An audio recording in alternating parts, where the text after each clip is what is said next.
Bonjour à tous. Atelier photo. Aujourd'hui, nous allons voir un module sur la lumière. Sachant que la lumière est l'élément déterminant en photographie. Sans lumière, pas de photographe. En fait, la photographie consiste à maîtriser, dompter, apprivoiser, doser la lumière. Notre première étape consiste donc à connaître comment elle fonctionne. La lumière, c'est quoi? En physique, la dualité onde-particule ou dualité onde-corpuscule est un principe selon lequel tous les objets de notre univers présentent simultanément des propriétés d'onde et de particules. Ce concept fait partie des fondements de la mécanique quantique. Bon, vous allez me dire que c'est une définition un petit peu barbare. Effectivement, Feynman nous dit que les gens qui pensent avoir compris la mécanique quantique n'ont rien compris. Donc il n'est pas utile de comprendre absolument cette phrase pour réaliser des photos. Néanmoins, parfois en photographie on parlera de quantité, soit les quantas des particules de lumière ou d'onde. Ici vous avez une représentation de la lumière sous forme de quanta ou de particules si vous préférez, des grains de matière. Cette représentation sera plus facile pour nous. Il est plus facile de s'imaginer une source lumineuse composée d'éléments, de particules, et de savoir que ces particules vont rebondir d'une certaine manière sur la matière. On va voir que c'est très utile de comprendre en tout cas comment que ça fonctionne. Ici, dans certains cas, on va parler d'ondes. Bon, les ondes, c'est plus simplement si je jette un caillou dans l'eau, depuis le point d'impact, je vais avoir des vagues. Et donc c'est ce qu'on appelle des ondes. À certains moments, la lumière se propage de cette manière-là. Là encore, ça va nous aider à comprendre, même si on ne comprend pas cette formule, ça va nous aider plus facilement à comprendre comment fonctionne la lumière. Les sources de lumière. En fait, on a deux cas possibles. Soit on a affaire à une source primaire, on parle souvent de lumière dure quand il s'agit de sources primaires, ça concerne les sources qui produisent elles-mêmes leur lumière. Bon, la plus connue étant le soleil, mais également on peut parler de flash, une bougie, une ampoule, etc. On a également les sources secondaires. On parle souvent de lumière douce en photographie. Ça concerne tous les objets qui diffusent la lumière reçue d'une source primaire. Par exemple, si j'observe la Lune ne produit pas de lumière. Elle est éclairée par le soleil la nuit et elle renvoie la lumière du soleil. C'est pour ça qu'on voit la Lune. Mais de la même manière, une fleur peut renvoyer la lumière, un morceau de carton, en fait, tous les objets renvoient de la lumière. Si un objet ne renvoie pas de lumière du tout, ce qui est le cas d'un corps noir, à ce moment-là, il n'est pas possible de le voir. Pour qu'il nous soit possible de voir les objets, il faut que ceux-ci nous envoient de la lumière. Donc ici, je vous ai mis un beau soleil, donc source de lumière primaire. Un flash, également, est une source de lumière primaire, toujours. Ici, j'ai la Lune en source secondaire. Et par exemple, ici, en photo, on peut utiliser un écran.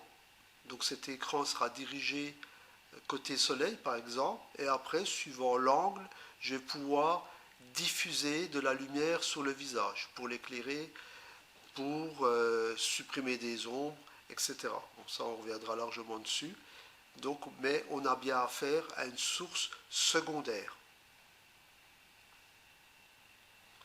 On vient donc de parler de sources secondaires, en fait des récepteurs de lumière. Tous les objets sont sensibles à la lumière, ce sont des récepteurs de lumière. Un corps transparent laisse passer pratiquement toute la lumière qu'il reçoit. A l'inverse, un corps opaque ne laisse pas passer la lumière qu'il reçoit. Une partie de la lumière est absorbée, l'autre partie est diffusée. Ça dépend des conditions physiques du corps, sauf pour les corps noirs qui ne renvoient aucune lumière. Par exemple, ici, on voit bien que j'ai affaire à un corps transparent, donc la lumière passe en travers du corps transparent, va éclairer les pièces qui deviennent des objets qui diffusent la lumière. Elle me renvoie la lumière, les objets me renvoient la lumière, c'est pour ça que je vois les pièces à l'intérieur de ce corps transparent. A l'inverse, des objets classiques qu'on peut trouver dans la nature sont des objets opaques et donc la lumière est renvoyée en partie. Par exemple, si je prends ici ce logo qui est rouge, ça veut dire qu'il a absorbé toutes les composantes sauf le rouge. Le rouge, c'est les petits grains de lumière rouge vont taper sur le Lego et rebondir. En fait, le Lego, il peut être de n'importe couleur sauf rouge. Donc notre œil voit effectivement un monde un peu irréel parce que toutes ces couleurs correspondent à ce que mon œil voit mais ne correspondent pas vraiment à la couleur de l'objet.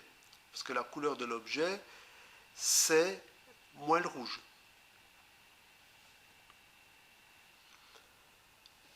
Donc toujours dans les sources secondaires, ça peut se passer de plusieurs manières. Donc on va parler de la réflexion. La réflexion, c'est tout simplement une surface qui réfléchit la lumière lorsqu'elle renvoie la lumière qu'elle reçoit dans une direction précise. Dans ce cas, on va parler de surface qui est totalement réfléchissante.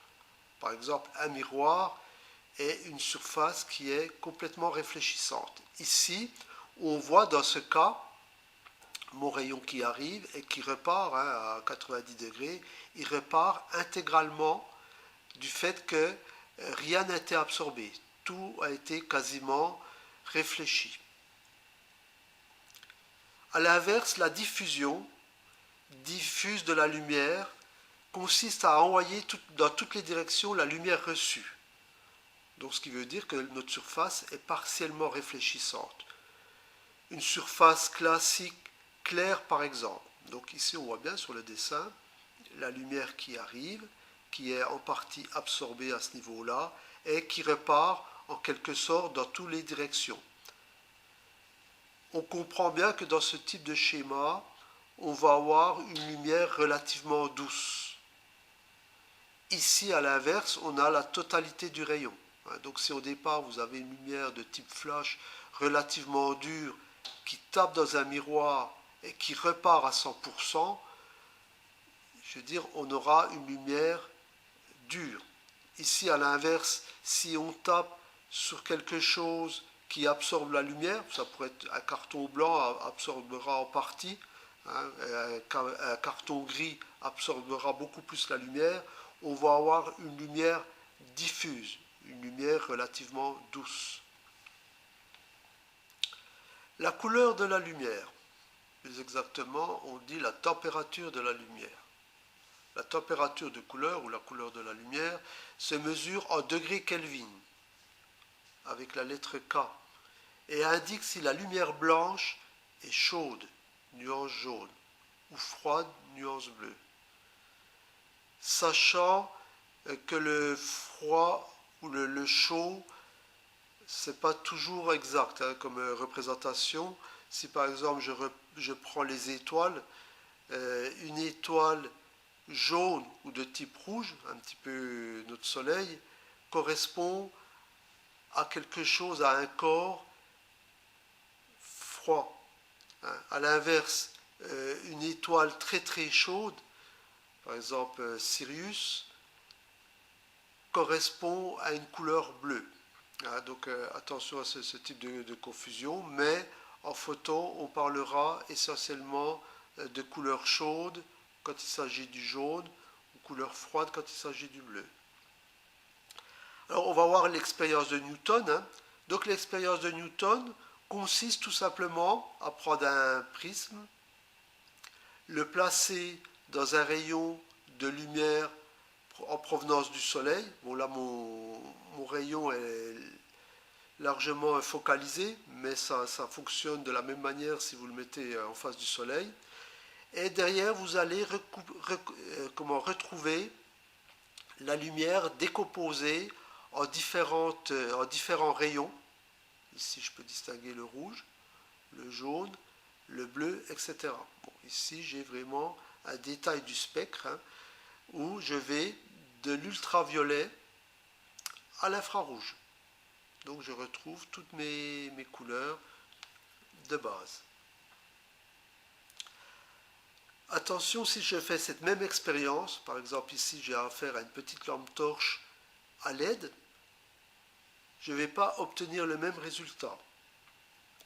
Mon rayon blanc n'est pas décomposable, parce que si vous voulez, au départ, il contient une seule onde qui est le blanc. Donc là, on ne va plus parler de particules de lumière, mais d'ondes. Hein. Il ne contient plus les fréquences, hein, les ondes qui correspondent au rouge, au vert, au bleu. Donc, cette lumière-là n'est pas décomposable. De la même manière, ça se passera de la même manière pour un flash.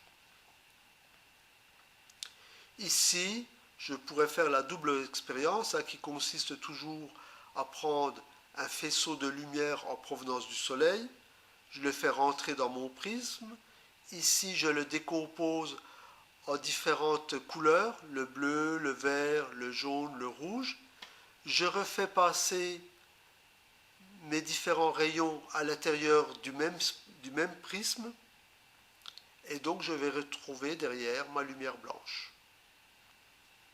Voilà, donc c'est vraiment le fait de passer à l'intérieur du prisme, hein, où le chemin va être différent pour chacune des composantes de la lumière, et c'est pour ça que je vais avoir plusieurs éléments, plusieurs rayons.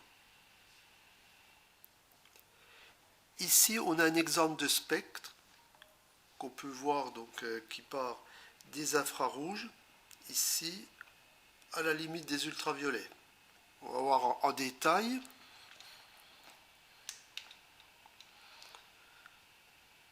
Donc on a vu que la température de couleur ou la couleur de la lumière se mesure en Kelvin. Donc on retrouve ici les valeurs correspondantes. Hein. Donc on a une échelle qui varie de 1000 Kelvin à 9000 degrés Kelvin. Donc là on est à la limite des infrarouges et là on est à la limite des ultraviolets. Donc ce qui veut dire en fait que notre œil, lui, est capable de voir cette partie-là uniquement. Il n'est pas capable de voir ce qui se passe avant les infrarouges. Bon, ce qui peut être intéressant dans certains cas, dans le sens où si on prend un appareil photo, le CCD, lui, ne voit pas la même chose que votre œil. Il est capable de voir le rayonnement électromagnétique qui se situe avant les infrarouges, hein, sachant que ça, c'est une onde électromagnétique. Hein. Donc ici, j'ai les rayons X, et de l'autre côté, j'ai par exemple une fréquence qui correspondrait à un micro-ondes, par exemple. Donc ou un téléphone portable. Donc votre APN, lui, est capable de voir ce qui se passe dans cette zone-là. Donc ce qui veut dire que si j'éclaire avec de la lumière infrarouge, votre œil ne verra pas la lumière et l'APN sera capable de prendre la photo. Donc ce qui peut être intéressant, hein, par exemple dans certains cas, hein, par exemple du journalisme, hein, si on ne veut pas être vu, ou voilà, dans pas mal de cas, ça va être exploité. Alors si par exemple je prends une télécommande, hein, si j'ai une petite télécommande classique, Donc la télécommande, elle fonctionne avec un rayon infrarouge. Donc elle se situe à ce niveau-là, un petit peu avant, un petit peu avant. Et donc la partie qui est visible par l'œil, par notre œil, on la retrouve ici. Hein. Voilà, donc vous, ce que vous êtes capable de voir, c'est uniquement cette partie-là. Après, les ultraviolets, ici, on va retrouver encore, bien après les ultraviolets, les rayons X. Hein, donc il est évident que toute cette partie-là, vous ne pouvez pas la voir. C'est le même principe à ce niveau-là. Hein, on est sur une fréquence relativement basse et donc vous ne pouvez pas la voir. Ça concerne donc les infrarouges, les radiofréquences, téléphones, etc. Et encore plus loin, on va retrouver les basses fréquences, ondes de télévision, ondes électromagnétiques par des champs électromagnétiques, etc. Donc ma petite télécommande qui, elle, fonctionne en infrarouge, elle correspond à cette partie-là, c'est-à-dire elle fonctionne dans cette zone-là. Alors si j'appuie sur un des boutons de la télécommande, vous ne voyez pas, quand vous faites fonctionner votre téléviseur, quand vous utilisez votre zappette, vous ne voyez pas la lumière sortir de la télécommande. Mais je peux faire une expérience relativement simple qui consiste, je dirais même, à tester ma télécommande pour voir si elle fonctionne, mais à vérifier, à voir ce rayon infrarouge. Voilà, donc là je prends ma télécommande. Voilà, si j'appuie dessus, voilà, je vois bien de la lumière qui sort. Là actuellement, j'ai mon appareil photo qui est dirigé sur ma télécommande et je vois bien le rayon qui est capté par mon appareil photo. Si j'enlève mon appareil photo, il est évident que je ne vois pas de rayon. Voilà, donc sur un appareil photo, hein, si on regarde en pratique ce que ça donne hein, au niveau du spectre et de la lumière, donc on va retrouver souvent ce tableau-là. Donc ce tableau-là, il est bien sympathique parce que par rapport à la température de lumière qu'on retrouve, hein, donc ça, on retrouve un petit peu les chiffres qu'on avait sur le diagramme précédent. Ici, vous allez retrouver l'éclairage correspondant avec un symbole. Donc ce symbole-là, sur votre boîtier, correspondra à une lumière tungstène. Donc ça veut dire à une lumière qui est relativement dans les jaunes. Donc c'est ce qu'on a vu précédemment, 3 kilo Kelvin. Ici, on est sur un éclairage fluorescent, c'est-à-dire qu'on n'est pas très loin du blanc. Donc on va être un petit peu près de la lumière du flash, par exemple. Et ici, on a une lumière du jour. Donc qui correspond, quand on dit lumière du jour, c'est en pleine journée, hein, c'est évident. Ici, on a le flash, hein, donc on va avoir une lumière qui va nous donner un aspect bleuté, blafard. Donc dans certains cas, ça peut être un petit peu gênant, hein, une couleur extrêmement froide. Donc on est bien dans les 6000 Kelvin. Et si on continue, donc on va avoir une lumière qui correspond à un ciel nuageux. Donc ici on a un symbole hein, qui représente un nuage. L'ombre. Et là on continue pour arriver sur une lumière très bleutée. Bon, il est évident que là, la lumière étant tellement bleutée, ou à l'inverse ici, très rouge, ça peut être utile dans certains cas pour une composition. Hein. Ça peut être un élément recherché au niveau de la photo. Hein. C'est ce qu'on va bientôt voir dans les prochaines diapos. Alors, mais de la même manière, hein, si vous achetez une ampoule, bon, ici, c'est l'étiquette qui correspond à une ampoule classique. Hein. Dans cette ampoule, on va retrouver plusieurs choses. Entre autres, à ce niveau-là, on va bien retrouver la température. Hein. Donc ça peut être même utile si vous achetez une ampoule, de savoir si vous avez une ampoule de 3 kK, ici 3000 Kelvin, ça correspond à cette valeur-là. Donc ça veut dire qu'on a une lumière de type tungstène. D'ailleurs, souvent en intérieur, c'est le type de lumière qui est recherché, parce que c'est une lumière jaunâtre, reposante. Voilà, c'est le plus classique. Voilà, donc maintenant qu'on a un petit peu décortiqué la lumière, on va voir en pratique, en photographie, les 4 points principaux qu'il faut toujours tenir compte. Donc le premier point, quelle est la puissance, ou si vous préférez, intensité de la lumière?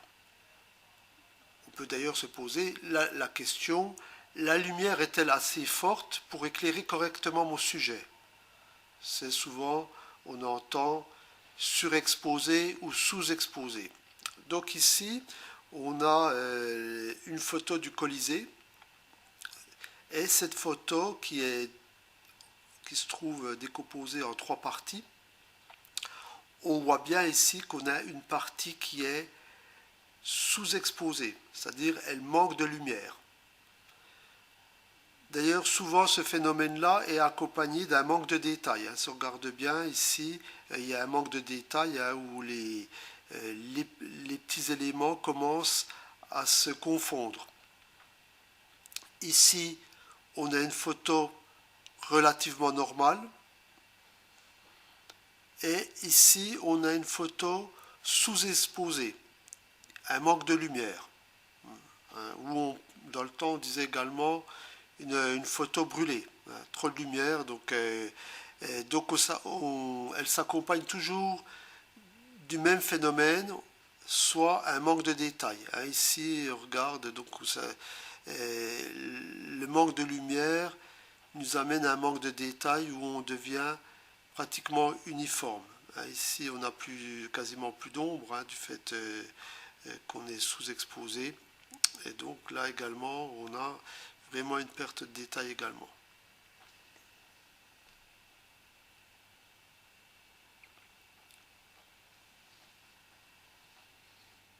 Le photographe doit toujours se poser la question, quelle est la provenance ou la direction de la lumière? Cette lumière, quel type d'ombre va-t-elle créer? Par exemple, en portrait, une partie du visage peut se trouver dans l'ombre du nez, si vous avez un soleil latéral, aussi bien à gauche, à droite. Donc de bien de se poser la question, de réfléchir avant, quelle ombre va-t-on créer dans ce cas-là? Bon, par exemple ici, on voit très bien que l'ombre du photographe, et on a le soleil qui est dans le dos. Bon, là, on peut penser que c'est un effet recherché, mais souvent dans l'image principale, on se trouve avec le soleil dans le dos et l'ombre du photographe qui vient comme ça couvrir la photo. Et c'est vraiment pas très beau. On appelle ça d'ailleurs souvent le problème du débutant, sachant qu'on peut toujours se faire avoir, c'est assez classique comme problème. Maintenant, la troisième chose importante au niveau de la lumière, c'est quelle est la dureté ou la douceur de la lumière. C'est ce qu'on a vu au début de ce diaporama. La lumière est-elle directe ou diffuse? La lumière focalisée du flash est relativement dure. A l'inverse, la lumière diffuse du soleil, par exemple, est plus douce. Bon, ici, on a 2 photos. Ici, on a une lumière qui est nettement plus douce, qui nous donne un aspect plus doux. Et ici, à l'inverse, on a une lumière beaucoup plus dure qui tend à faire ressortir plus les chromas. Enfin, on se rend compte. Bon, j'avoue que les 2 exemples ne sont pas spécialement bien choisis. Mais bon, voilà, ça sera quelque chose à tenir compte, surtout dans le cas de visage, photo de portrait, où le fait d'avoir une lumière douce ou une certaine dureté de la lumière, ça va changer quand même l'aspect de la photo. Alors la quatrième question, ça concerne le spectre, soit la température de couleur, le spectre de la lumière. il est évident que c'est une question déterminante suivant le résultat escompté. Un visage à la lueur d'une bougie est fondamentalement différent d'un visage éclairé au flash. Donc dès le départ, on va se poser la question du résultat, suivant l'ambiance que je veux créer. Par exemple ici, si je prends ça c'est une bouche de métro, on a un éclairage ici au néon, donc c'est une lumière relativement blanche avec des tendances bleues qui sont un petit peu perceptibles à ce niveau-là, et ça nous donne vraiment une ambiance froide, relativement froide. Ici à l'inverse, j'ai une lumière, une dominante bleue, donc ça c'est ce qu'on appelle aussi l'heure bleue, mais on va revenir dessus dans très peu de temps. Sachant que ça nous donne vraiment une ambiance où on a carrément un virage sur le bleu. Et ici, à l'inverse, les éclairages urbains nous donnent un éclairage à tendance jaune. Et donc là, on a deux couleurs un peu opposées entre le bleu et le jaune qui nous donnent vraiment un aspect intéressant de la photo, où on recrée vraiment une ambiance. Ici, c'est un petit peu la même technique où je vois que je suis un petit peu sur l'heure bleue parce que à ce niveau-là, le blanc est un peu parsemé de bleu. Et ici, je retrouve cette ambiance chaude des lampions qui donne un aspect relativement chaud à la photo. Ça recrée un petit peu l'ambiance, vraiment on s'imagine la soirée. Il est évident, si je veux donner beaucoup plus de détails aux personnages qui se trouvent ici, avec ce type de lumière, c'est un petit peu difficile. Là, c'était peut-être intéressant d'utiliser le flash. Mais ici, ce n'est pas le but qui est recherché. Le but, c'est de vraiment recréer l'ambiance. Bon, le personnage, c'est un serveur, je crois ça, vient amener amène un petit plus à la photo. Ici, c'est intéressant également, on a trois sources de lumière. On a une lumière très chaude qui est donnée par les lampions, avec un éclairage ici relativement chaud. Et on voit ici la lumière dans la pièce arrière qui est éclairée par la lumière du jour, où on a une lumière bleutée, mais je pense que c'est plus le fait de traverser un vitrail coloré qui nous amène cet aspect de lumière. Mais là également, on a un contraste au niveau des lumières qui est relativement intéressant. Écart à la loi de la réciprocité, effet Schwarzschild. Alors l'effet Schwarzschild, c'est quoi? En fait, je vais déjà quand même vous expliquer ce que veut dire réciprocité. En photo, pour qu'une photo soit équilibrée, il faut toujours prendre en compte trois paramètres. C'est ce que va gérer l'automatisme de l'appareil. Bon, ça, je ne veux pas trop en parler parce qu'on va vraiment faire un module qui nous explique le fonctionnement de la prise de vue. Mais néanmoins, une prise de vue, elle est toujours fonction de la quantité de lumière. Et cette quantité de lumière, elle, est fonction de la durée de l'éclairement, plus l'intensité de l'éclairement, plus la sensibilité de la pellicule. C'est ces trois paramètres sur lesquels on va jouer pour prendre notre photo.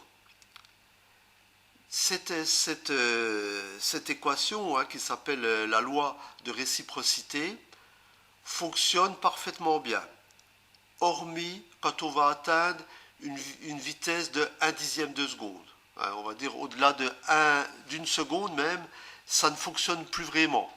Donc c'est là qu'on a des effets qui correspondent plus, des effets un peu bizarres, et on va appeler ça, cet effet bizarre, on va appeler ça l'effet Schwarzschild. Alors, dans l'effet Schwarzschild, ce qu'il faut prendre en compte, pour les pauses longues, hein. Plus le temps de pause est long, plus la dérive chromatique est importante. Ça veut dire en quelque sorte, vous allez avoir un virage au niveau des couleurs. Le rose va virer par exemple sur le bleu, etc. Donc ça peut être très gênant, comme ça peut être un effet recherché. Par contre, il va falloir, si c'est un effet recherché, il faut un petit peu maîtriser ce type de virage. Plus le temps de pause est long, moins le CCD est sensible. Ça peut être un effet intéressant. Hein, ce qui veut dire, si la nuit je veux prendre en photo un objet, mais j'ai besoin d'énormément de temps, à ce moment-là, je sais que le fait de laisser 5 minutes ou 10 minutes, ça ne va pas brûler ma pellicule. Et en dernier, naturellement, l'effet est fonction des types d'éclairage. Alors voyons quelques exemples. Enfin, avant, l'effet Schwarzschild peut être utilisé en photo pour créer une certaine ambiance. Et également, l'effet Schwarzschild nous arrange bien concernant les poses longues, photos de nuit par exemple. Bon, ça, on reviendra également dessus, longuement. Alors ici, une photo qui n'est pas très intéressante en soi, mais c'est vraiment un effet Schwarzschild, hein, sachant que les fleurs bleues sont au départ roses. Donc on a vraiment un rose où on a viré le chroma, on a vraiment viré sur le bleu. Ici, c'est un petit peu la même chose, hein, au niveau des escaliers. Hein. Bon, là, la lumière au départ, c'est un éclairage, je pense, tungstène. Hein. Donc, on a vraiment viré l'éclairage tungstène et une tendance jaune. Hein. Donc, on a vraiment viré sur le blanc-bleu, hein, où on a même une ambiance très froide. Hein. Bon, qui peut être intéressant si ça les fait rechercher. Ici, alors on voit bien au niveau des chromas, sur cette photo, où on vire sur le jaune à virer ici sur le vert. Donc c'est vraiment intéressant. Le ciel a viré sur le jaune. Et donc là, on a également une pause longue, hein, parce qu'on le voit. Hein, où, donc on a utilisé ce phénomène. L'effet Schwarzschild nous sert à avoir un virage au niveau des couleurs. Et ici, on peut prendre en photo le déplacement des étoiles. Là, ça correspond aux étoiles fixes, mais avec un temps de pause relativement long. Donc là, l'effet Schwarzschild nous intéresse vraiment parce que on peut avoir ce déplacement et donc c'est traîné sans brûler la photo. Parce que si on n'avait pas ce problème d'aberrance dans le temps, hein, si on était proportionnellement sensible, c'est-à-dire si on respecte parfaitement, si ça respectait parfaitement la loi de réciprocité, à ce moment-là, vous auriez eu votre pellicule qui était, enfin votre photo qui était brûlée. Elle serait vraiment très très claire. Donc ce qui n'est pas le cas et ça nous donne vraiment quelque chose d'intéressant dans l'ensemble, une belle composition. En plein été, par exemple, il existe des moments dans la journée où on va avoir le ciel qui va vraiment virer au bleu ou à l'inverse virer sur la couleur dorée. Ça peut être des moments recherchés pour donner un aspect spécial d'une photo. Donc ces moments de la journée s'appellent l'heure bleue ou l'heure dorée. Par exemple, ici sur cette photo, c'est une photo qui a été prise probablement aux alentours de l'heure bleue, ce qui veut dire que ça va se traduire au niveau de la photo sur un bleu relativement important. On a un virage vraiment au niveau du bleu et ça peut être vraiment un moment recherché.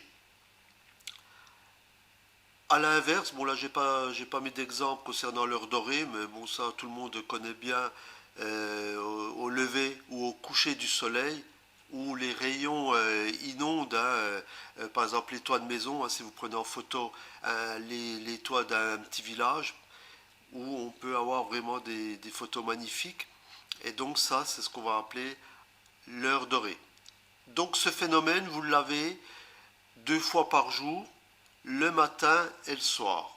Et suivant les journées, bon, il est évident par exemple que l'heure dorée en automne peut être beaucoup plus prononcée qu'à d'autres moments de l'année, etc. Enfin, on a des moments dans l'année où c'est plus favorable, et même dans la semaine où c'est beaucoup plus marqué.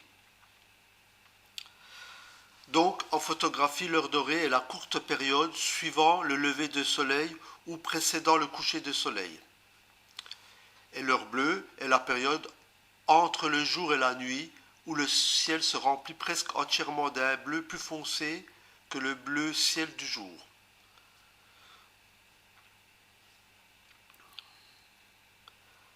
Alors, pour ça, il existe des utilitaires. Entre autres, il existe un utilitaire qui est très intéressant, Hexagolden. C'est une application smartphone gratuite que vous pouvez télécharger. Donc, je dirais même ça à télécharger absolument si vous avez un smartphone. Donc, si par exemple, si c'est sous Android, il suffit d'aller sur Marketplace et donc de faire rechercher le logiciel, de le télécharger, de l'installer. Donc ça pose vraiment pas de problème. Bon, je pense que les gens qui ont des smartphones, c'est une opération classique que vous connaissez. Et donc, ensuite, si je démarre ce petit logiciel, voilà, il va me donner, bon ça cette interface là est un petit peu vieillot parce qu'il vient d'être refait, il est beaucoup plus clair, beaucoup plus simple. Là c'est écrit un peu petit à mon goût, mais bon. Et donc sur cette interface là, même si le logiciel est en anglais, c'est pas très gênant. Nous, ce qui va nous intéresser, c'est simplement ça. Donc le petit carré nous dit qu'on est en heure dorée ici, et le petit carré juste en dessous nous donne l'heure bleue. Et ici, vous avez les valeurs le matin. Là, par exemple, vous serez en heure dorée de 6h40 à 7h16. Et donc, idem ici pour l'heure bleue, et pareil pour le soir. Donc ça va vraiment vous permettre de dire, ben, tiens, ce soir j'ai vraiment j'ai envie de prendre un petit village en photo, j'aimerais bien avoir comment prendre les tuiles qui sont bien jaunes, orangées, vraiment de contraster ma photo. Et donc à ce moment-là, je connais le moment le plus favorable pour faire ce type de photo. En plus, le logiciel, par exemple ici, si je prends l'heure dorée, va vous donner le jour le plus intéressant de la semaine, parce que vous avez pas le phénomène n'est pas constant, il n'est pas linéaire, il y a des jours beaucoup plus fastes, et donc lui va vous dire, donc ça peut être le jour qu'on va choisir si vraiment on veut faire une photo. Donc un utilitaire vraiment intéressant et à télécharger. Alors pour les gens qui n'ont pas de smartphone, il y a le raccourci qui va s'inscrire en dessous où vous pourrez, sur votre PC, sur Internet, calculer l'heure bleue ou l'heure dorée. Sachant, bon là ça oblige à prendre ses devants.